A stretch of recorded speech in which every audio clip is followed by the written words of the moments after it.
안녕하세요. 대량의 뮤지션에게 양질의 엑셀러레이팅을 지원하는 시스템 기관의 매니지먼트 솔루션 레드슬리퍼스를 운영하고 있는 이성원이라고 합니다. 저희 레드슬리퍼스는 스타가 되기 이전에 유망한 뮤지션 매니지먼트 IP를 대량으로 매입을 하고요.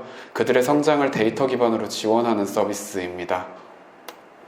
이 일이 필요한 이유는 20년 전과 비교했을 때 엔터 산업은 모든 것이 바뀌었는데요. 20년 전과 비교해도 매니지먼트 시스템은 하나도 안 바뀌었기 때문입니다. 먼저 글로벌 엔터 산업 성장하고 있는 건 당연하고요. 국내 엔터 산업은 그 2배씩 성장을 하고 있습니다. 근데 이 성장의 추이가 참 재밌습니다. 15년, 20년 전만 해도 몇 억 넣어서 매스미디어에 이렇게 인식시키면 이렇게 뜬다라는 그 육성의 교과서가 있었는데요. 요즘은 역주행, 바이럴, 글로벌, SNS 등 뮤지션이 어떻게 하면 뜬다라는 그 교과서, 정석이 없어진 상황입니다. 그리고 15년 전만 해도 원더걸스가 텔미 부르면 우리 다 같이 따라 불렀었던 문화가 있었는데요. 요즘은 아무리 유명해도 내가 관심이 없으면 안 듣습니다. 제가 임영웅을 안 듣듯이요. 그런 것처럼 취향 기반의 문화가 되게 활성화되고 있고, 이런 다양한 취향 기반들이 활성화되면서 이 롱테일 시장, 즉 상위 5%를 제외한 하위 95%의 뮤지션 시장이 상당히 빠르게 성장을 하고 있습니다. 즉 20년 전과 지금은 모든 게 바뀌었어요. 근데 시스템은 똑같습니다. 엔터테인먼트 산업의 핵심은 연예 매니지먼트 산업입니다. 뮤지션이라는 예술 컨텐츠라는 이 원석이 있으면요, 이걸 세상에 유통시키기 위한 사람들이 매니지먼트입니다. 매니지먼트가 없이, 이 컨텐츠 가공과 유통이 없이 뮤지션은 세상과 연결될 방법이 없어요. 근데 국내 매니지먼트 산업은 국내를 포함한 OECD의 합법적인 유일한 사업 중에서 유일하게 또 합법적으로 존재한 노예 시스템입니다. 말로만 노예라는 게 아니고요. 악플, 성희롱이 있어도 내가 세일즈 잘 되면 상관이 없고요. 모든 행동에 대해서 다 통제받아야 되고, 계약 당시에 불공정 계약은 당연합니다. 왜냐하면 이 계약을 안 하면 세상과 연결이 안 되거든요. 정상 구조도 투명하지 못하고요. 소속사가 내가 너한테 넣은 돈 다 깔 때까지 정산도 불가능한 게 지금의 현실입니다. 결국 뮤지션은 내가 소속사와 계약을 해서 노예가 될지 아니면 세상과 연결되지 못한 채 거지가 될지를 선택해야 되고요. 근데 그 문제의 원인이 소속사에 있냐고 하면 그렇지는 않습니다. 소속사 입장에서는 내가 한 뮤지션한테 수억, 수십억 들어놨는데 이 친구가 음주운전 한 번 하면 내 모든 돈이 날아가니까 당연히 리스크 해지해야 합니다. 근본적인 원인은, 모두가 불합리함을 주장하는 지금, 근본적인 원인은 시스템과 산업 구조에 있는데요. 현존하는 모든 매니지먼트 비즈니스는 정량 가치를 평가하기 어려운 너무 위험한 인적 자본에 큰 돈을 박아놓고 오랜 기간을 거쳐서 회수를 하는 구조입니다. 케어할 수 없는 리스크를 감당해야 한다는 모순, 전 이게 모든 문제의 원인이라고 생각합니다. 근데 케어할 수 없는 리스크를 제가 생각했을 때는 뮤지션 대량화를 통한 분산 투자와 데이터 기반의 합리적인 의사결정으로 최소화는 할 수 있다고 생각을 하는데요. 저희가 하는 일은 뮤지션별로 안정적인 수익 회수가 가능하게 하여 위험성을 낮추고요. 기존 매니지먼트 프로세스를 효율화하여 대량의 뮤지션 매니지먼트 IP를 확보하고, 각 뮤지션에게 데이터 기반으로 적합한 양질의 성장 플랜을 제시하여 불공정한 매니지먼트 시장 혁신해 보겠습니다. 안정적인, 대량의, 그리고 양질의 이 세 가지로 설명을 드리려고 하는데요. 가장 먼저 안정적인을 만들기 위해서 저희는 이 크레딧 알고리즘을 도입합니다. 지금 뮤지션들의 현재 가치를 저희가 산정을 해서 이 뮤지션이 향후 12개월에서 18개월 내에 산출할 수 있는 기대 수익을 저희는 분석을 하고, 그 기대 수익에 의거해서 뮤지션들에게 처음 예산을 투입하는 겁니다. 그렇게 해서 그 뮤지션이 그 예산으로 다양한 육성 프로그램들, 앨범도 만들고 마케팅도 하면서 그 뮤지션이 성장하면 그 성장한 데이터들을 바탕으로 그 데이터에 기반해서 추가적으로 예산이 들어가는 구조이고요. 그래서 단순히 수익뿐만이 아니라 지금 뮤지션들의 가치를 평가할 수 있는 공연 횟수나 스트리밍 횟수, 조회수, 팔로워 수 같은 다양한 지표들을 통해서 미래 산출값을 예측하고 있습니다. 두 번째는 대량의인데요. 저희는 기존 뮤지션 매니지먼트 프로세스를 크게 4가지 단계로 분류를 했습니다. 프로세스를 다 분석해가지고 4가지 단계로 효율화를 했는데요. 가장 먼저는 외부 자원 매칭입니다. 모든 매니지먼트는 전문 프로듀서, 마케터, 레슨 모두 다 내부 인력으로 구축을 하고 있는데요. 저희는 외부 전문 자원을 매칭하는 형태고, 아까 말씀드린 그 프로듀서, 마케터, 디자이너 등에 대한 외부 전문 자원을 다 매칭을 하고, 그들을 쓰려면 저희가 지급한 그 크레딧이라는 화폐를 쓰는 구조입니다. 때문에 저희는 불필요한 유지 비용이 들어가지 않고, 뮤지션은 저희 솔루션 내에서 제휴된 서비스를 모두 이용할 수 있기 때문에 훨씬 더 다양한 선택지를 얻을 수 있습니다. 이미 작곡가 김현철 씨, 동물원 박기영 기타리스트, 국내 최대의 음악 유통회사인 사마사운드나 영국의 에비로드 스튜디오를 포함한 85곳 정도 제휴를 마친 상황이고요. 말씀 주신 이 모든 기능 다 제휴가 가능합니다. 그리고 두 번째로 프로필 관리나 내가 어떤 행사 들어왔고 매칭이 됐고, 그리고 내가 어떤 스케줄이 있고, 내가 이번 달 얼마나 어떤 채널을 통해서 돈을 벌었는지는 충분히 시스템 기반으로 해결을 할 수 있습니다. 저희는 방금 말씀드린 이 네 가지를 대시보드형 시스템으로 풀어내는 사스 솔루션도 함께 개발을 하고 있고요. 그리고 기존 매니지먼트가 했던 일 중에 프로필을 제작해준다거나 나무위키 같은 곳에 팬덤을 관리해준다거나 보도자료 뿌려주는 것처럼 자동화는 어렵지만 뮤지션에게 거의 동일하게 적용되는 프로세스는 누적된 매뉴얼에 따라서 효율화를 할 수 있고요. 근데 뮤지션이 완전히 매뉴얼에 따라서만 움직일 수 있는 사람들은 아니기 때문에 상담이나 커뮤니티, 페스티벌 연계 같은 최소한의 휴먼 터치와 수동 관리도 진행이 되고 있습니다. 마지막은 양질의인데요.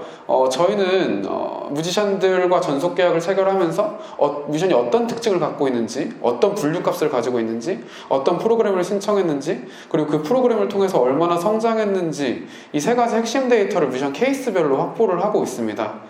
이 케이스가 쌓이면은 내가 지금 어떤 상황에 어떤 특징을 갖고 있을 때 이런 목표를 달성하기 위해서 지금 당장 해야 되는 프로그램이 무엇인지를 데이터 기반으로 추천을 받을 수 있습니다.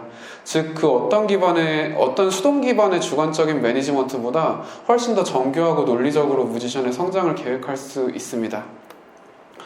네, 그래서 본 솔루션을 통해서 레드슬리퍼스는 기존 매니지먼트가 갖고 있었던 모든 문제들을 대량의 뮤지션에게 안정적인 수익 회수가 가능한 이 양질의 기술을 활용해서 전환시킬 계획이고요. 그리고 저희의 수익 모델은 기존 전속 모델과 같이 뮤지션이 음악 활동으로부터 발생된 수익의 최소 30% 이상, 그리고 최소 3년 이상의 계약 단위로 구성이 되어 있는데요. 뮤지션이 크레딧을 더 얻고 싶다거나 더 많이 혜택을 줘 라고 주장하면 계약 기간을 늘리거나 수익 분배 비율을 높여도 괜찮습니다. 그 외에도 저희는 공연 공급 용역이나 자체 공간 운영을 통해서 안정적인 수익 파이프라인이 구축이 되어 있는데요. 그 전에 제가 말씀드린 예시를 하나 보여드리면, 예를 들어 A라는 뮤지션이 있으면 이분이 원래 3년 동안 월에 100만원씩 꾸준히 벌었던 뮤지션이라고 가정을 해봅니다. 그러면은 이 뮤지션이 1년간 벌어들일 예상 수익은 한 1200만원 정도가 되는데요. 저희가 그 중에서 30%를 쉐어하는 구조니까 360만원을 1년 내로 우리가 회수받을 수 있다라는 계산식에 쓰는 겁니다. 그럼 그 중에서 70% 250만원 정도를 먼저 뮤지션에게 선급 투자를 하고요. 이 250만원을 어떻게 하면 가장 효율적으로 활용할 수 있는지에 대한 육성 프로그램을 추천하고, 그 프로그램을 진행을 하면서 뮤지션이 충분히 성장을 합니다. 그렇게 해서 뮤지션들이 월에 100만원에서 월에 150만원이 됐으면 저희의 기대 수익이 올라가고, 그 올라간 만큼 또 추가 투자를 하는 구조, 이게 계속 반복되는 구조이고요. 그런 뮤지션들이 저희는 상당히 많이 200팀, 300팀, 1000팀, 나아가서 10,000팀까지 꾸리겠다는 게 저희 목표입니다. 그 중에서 그러니까 기존 매니지먼트가 주장했던 업사이드 포텐셜은 그대로 유지한 채 리스크는 최소화하겠다는 매니지먼트 모델의 이상적인 그림을 좀 따왔고요. 저희는 사실 2019년 8월부터 창업을 했었는데요. 처음 창업을 했었던 이유는 국내 등록된 무대는 1000개인데 뮤지션 수는 20만 명이 넘어가니까 뮤지션들을 일상 속 공간에서 매칭을 해서 공급을 하면 어떨까라는 생각으로 먹으면서 버스킹 보자라는 이 먹스킹 서비스를 기획을 했었고요. 생각보다 잘 돼서 멜론 티켓 2등도 하고 그랬었는데 갑자기 코로나가 터져가지고 모든 티켓을 환불해야 되면서 경영상의 위기가 왔었고요. 저희 그때 빠르게 B2G 대상 모델로 피보팅 해가지고 20년, 21년을 버텼는데, 그 기간 동안 저희는 뮤지션 데이터를 엄청 모았습니다. 그래서 2022년부터 코로나가 본격적으로 완화되면서 오프라인 공연 시장 살아나면서 저희가 모았던 45,000개 뮤지션 데이터 바탕으로 공연이 필요한 기업과 지자체에다가 다 세일즈 제안을 했었고요. 작년도 기준으로 저희가 전국에서 가장 많은 공연 횟수와 가장 많은 뮤지션 데이터를 보유하고 있습니다. 그래서 올해부터는 공연만으로는 폭발적인 성장을 이룰 수 없다는 걸 좀 명확하게 느껴가지고요. 저희가 보유한 데이터와 공연 경험을 바탕으로 시장을 혁신할 수 있는 이 매니지먼트 산업에 도전을 하고 있습니다. 매출액 기준으로는 매년 5배 이상씩 성장을 하고 있고요. 작년 기준 5억 300만 원, 현재 올해 기준도 5억 지금 거의 가까이 됐습니다. 그래서 지금 운영하고 있는 뮤지션 데이터 수집과 일상 속 공연 콘텐츠 공급, 그리고 저희가 운영하는 킬더 유튜브라는 복합 문화 공간은 자사에게 안정적인 캐시카우를 제공할 뿐만이 아니라 지금 매니지먼트 산업의 핵심 강점으로 자리하고 있습니다. 저희가 시스템, 아까 말씀드린 대량의 양질의 안정적인 이거 3개 개발하려면 약 1년 정도 소요가 되고요. 1년 동안은 60팀 대상으로 뮤지션 케이스 스터디 진행을 하고 있습니다. 그래서 60팀 대상으로 먼저 전속 계약 체결할 계획이고요. 롱테일 뮤지션들이 진짜 이거 좋아하는지, 그리고 효율화가 가능한지, 수익화가 가능한지를 검증하고 있는데요. 3월에 5팀 선발 공고를 올렸는데 400팀 정도 지원을 했고요. 그리고 5팀 지금 모두 수익화 전환에 성공한 상황입니다. 그래서 지금 그 5팀 선발하고 육성하는 것들을 다 매뉴얼화해서 7월자로 저희가 다음 주자로 10팀 선발 공고를 2기를 낼 예정입니다. 그리고 2024년에는 저희가 투명하고 공정하고 효율적이라는 그 매니지먼트 강점을 자극하고 60팀을 성공적으로 육성했다는 그 뮤지션 레퍼런스를 활용하고 공격적인 홍보를 진행을 해서 시스템 개발 완료되는 직후 약 2000팀 매니지먼트 IP까지 확보하는 걸 목표로 하고 있고요. 그리고 기존 수익화 전환에 성공한 모델 또한 안정적으로 확장해서 매출을 끌어오는 데도 집중을 하겠습니다. 그래서 요약하자면 23년도에 시스템 개발과 베타 테스트 마칠 생각이고 24년도에 본격적으로 매니지먼트 시스템 도입해서 제이컵, 그리고 25년도에 매니지먼트 시스템 정착해서 수익 실현까지 하는 걸 목표로 하고 있고요. 이를 재무 그래프로 분석을 하면 2023년도는 킬튜브 자체 공간 매출액과 클라이언트 판매 수익으로 영업이익이 나지만 전속 계약에 들어가는 마이너스를 투자금으로 대체를 할 생각이고 24년도부터 본격적으로 시스템 도입이 되면 150억 매출액에 20억 영업이익 목표로 하고 있습니다. 저희 투자 포인트 몇 가지가 있는데요. 첫 번째는 안정성입니다. 저희는 단계별로 안정적으로 수익 모델 구축한 다음에 다음 라운드로 진입합니다. 그래서 외부 변수 때문에 추가 투자 어려운 상황이더라도, 아니면 시스템이 조금 늦어진더라도 안정적으로 운영할 수 있는 수익이 있고요. 신규 매니지먼트 조금 늦어지더라도 기존 공연과 공간 사업 모델로 매년 최소 더블업은 자신 있습니다. 그리고 2021년 기준 멜론 탑 100 뮤지션의 57%는 이 롱테일로부터 나왔는데요. 25년에 저희가 롱테일 뮤지션 매니지먼트 IP 다 먹고 있으면 10cm든 아이유든 임영웅이든 저희 서비스 통해서 나옵니다. 업사이드 포텐셜이 상당히 높다는 거고요.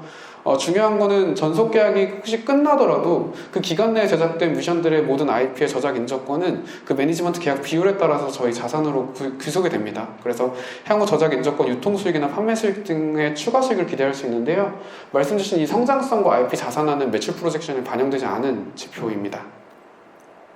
마지막으로 시리즈 A 진입 가능성, 시리즈 A 위한 목표로 연매출 10억, 60팀 매니지먼트 계약권 확보, 사스 솔루션 개발 완료, 알고리즘 초안 구축을 논의하고 있는데 저희는 예정 기한대로 진행을 하고 있고요. 내년도 말쯤에 프리밸류 225억, 275억 정도로 기존 투자 가치 멀티플 5배에서 6배 목표로 하고 있고요. 기존 SM이든 JYP든 뮤지션 매니지먼트 기업의 가장 큰 페인 포인트는 불확실한 인적 자원에다가 큰 돈 박아야 된다는 건데요. 저희 솔루션 적용하게 되면 대량의 뮤지션에게 먼저 소규모 투자 넣어놓은 다음에 성장치에 따라서 집중 육성하면 됩니다. 충분히 M&A도 가능하다고 생각을 하고 2024년에 150억 매출에 20억 영업이익 내고 2000팀 IP 있으면 기술 특례 상장 없이도 직상장 가능한 모델로 예측이 됩니다.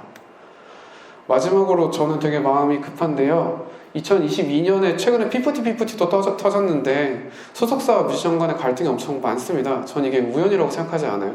금융시장이 악화되면서 그 엔터 투자는 벤처 투자랑 비슷해가지고요. 금융시장이 악화되면서 자본 투입이 어려워진 많은 소속사에서 회수 기간을 줄이고 수익화에 집중을 하고 있습니다. 그 과정에서 갈등은 악화될 거고 엔터 산업의 고질적인 문제들이 점점 더 수면 위로 드러날 겁니다. 공정하고 투명한 시스템 기반의 매니지먼트가 나온다면 저는 지금이 최적이라고 생각을 하고요.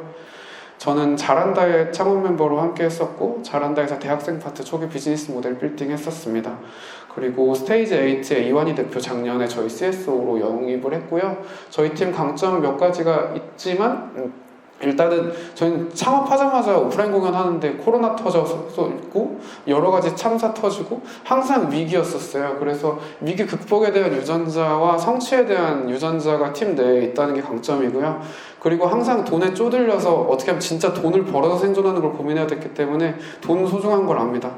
그리고 마지막으로는 진짜 이 열악한 롱테일 뮤지션들에 대한 처우를 개선하겠다고 모인 팀으로 명확한 비전이 있다고 생각을 하고요. 그리고 마지막으로는 저희가 아니더라도 세상과 단절된 이 18만 명, 그 20만 명이 넘는 뮤지션들을 세상에 나올 수 있게 하는 건 정말 필요한 일이라고 생각을 하고요. 20년간 국가든 기업이든 비영리 기관이든 모두 이 문제 해결하려고 했지만 못했어요. 수조 원이 넘는 돈을 들여도. 근데 지금 민간 영역에서 이 문제 풀고 있는 팀 중에서는 저희가 전국에서 정량적으로도 정성적으로도 제일 잘합니다. 그래서 저희가 아니면 생태계가 바뀌지 않는다는 생각을 가지고 일을 하고 있고요. 현재 저희가 모집 중인 투자 금액은 추가 브릿지로 한 3억 정도를 모집을 하고 있는데 저희는 주주 구성 되게 중요하게 생각을 해서 저는 엔터 산업에 대한 전문성이 부족해서 유니콘 길드 파트너스라는 그 엔터 산업에 대한 20년간 애널리스트 경험을 보유하고 있는 곳에 1억 투자를 받았고 올해 저희가 8월에 퍼스트 펭귄 들어가는데 퍼스트 펭귄과 내년 시리즈 A 기관에 그 투자를 논의하고 있는 신용보증기금한테 1억을 받았고 지금 나머지 1억은 팁스 추천이 가능한 기관 또는 그 다양한 기업들을 육성했던 경험이 있으신 투자사를 모시고 있습니다. 네, 감사합니다. 레드슬리퍼스였습니다.